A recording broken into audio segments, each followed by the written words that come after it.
بازم مزاحمت شدم. راستش میتونی هیچکس نیست حرفای منو گوش بده. میشه تو به حرفام گوش بدی؟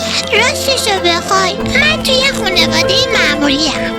بابام کارگره، ولی بابام از کارش اخراج شد. به خاطر همین من پسندازمو گذاشتم، تکاندمم فروختم که بتونم یه خورده به بابام کمک کنم. ولی خب باید من حواس داشته باشم دیگه، مگه نه؟